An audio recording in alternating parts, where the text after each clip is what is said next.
کوێستانەوە ڕۆشتن بەرەو گەرمەسێر لە گەرمەسێر بەداخەوە بەدەستی ڕەشی نەعەزانی و تاریپەرستانی داحێش لە 6 دەی 2014 چوونە کاروانی نەبران. پردەلادان لەسەر وێنەی شەهیدی قارەمان وەستا عەزیزی ئەشکەنەیە کە 6 ساڵ لەمەوبەر پۆلێک پێشمەرگەی قارەمان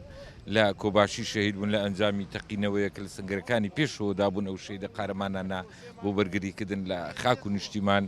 بەداخەوە ینی لەلایەن چێتەکانی داعشەوە ئەو بۆم بەچێنرابووی یەکێک لەو شەهیدە قارەمانانە کاک وەستا عەزیز بوو کە ئەمڕۆ ئەمە بەشداریمان کرد بە شانازیەوە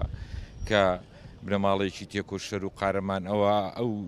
پێنج شەهیدە قارەمانەی کە لەو ڕۆژەدا شەهید بوون لە ناویاندا شەهید وەستا عەزیز کە یەکێک بوون لە قاڵبووی خەبات و تێکۆشان هەر پێنج شەهیدەکە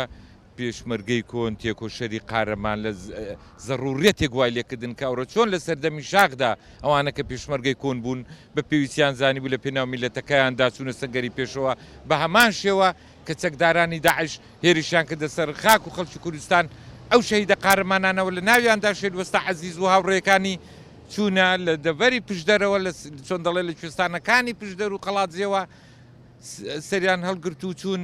لە سنگەرەکانی پێشەوەی گەرمەسێر و ئەوانەدا لە پێناو خاک و خەڵکی کوردستاندا شەهید بوون. ئەمڕۆ 6 ساڵ تێدەپەڕە بەسەر شەهید بوونی باوکم لە دەنگی جژ بە تیرۆریستانی داعش سەربەرزین کە لە ڕێگەی خاکی کوردستاندا شەهید بووە.